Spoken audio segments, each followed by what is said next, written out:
राहुल और आकाश बचपन के दोस्त थे। उनका हर दिन साथ बीतता था, एक दूसरे के घर जाना, साथ खेलना और बातें करना। लेकिन दोनों की आदतें बिल्कुल अलग थी। राहुल शांत और समझदार था, जबकि आकाश शरारती और थोड़ी गुस्सैल प्रवृत्ति का था। फिर भी उनकी दोस्ती अटूट थी। एक दिन दोनों ने तय किया कि वे शहर से बाहर एक पहाड़ी पर पिकनिक के लिए जाएंगे। रास्ते में मस्ती और बातें करते करते वे पहाड़ी पर पहुंच गए। वहां का नजारा बहुत सुंदर था। दोनों ने मिलकर खाना खाया और हंसी मजाक करते रहे।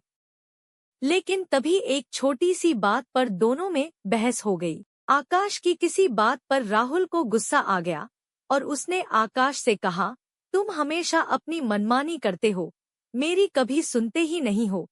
आकाश भी तैश में आ गया और उसने कहा, तुम हमेशा खुद को सही समझते हो।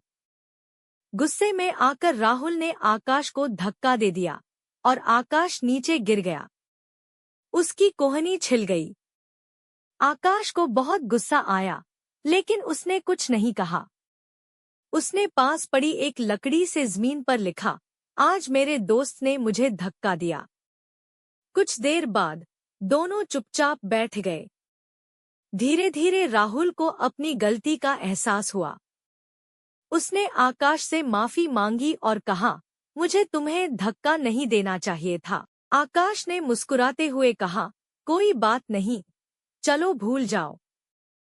आकाश ने फिर पास के पानी के तालाब पर जाकर उंगली से पानी में लिखा, आज मेरे दोस्त ने मुझसे माफी मांगी।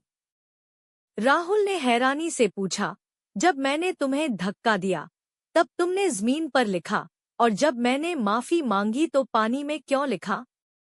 आकाश ने हंसते हुए कहा, गलतियां हमें याद रहनी चाहिए ताकि हम उनसे सीखें, लेकिन माफी और अच्छाइयां हमें भुला देनी चाहिए ताकि हमारी दोस्ती बनी रहे। राहुल मुस्कुरा दिया।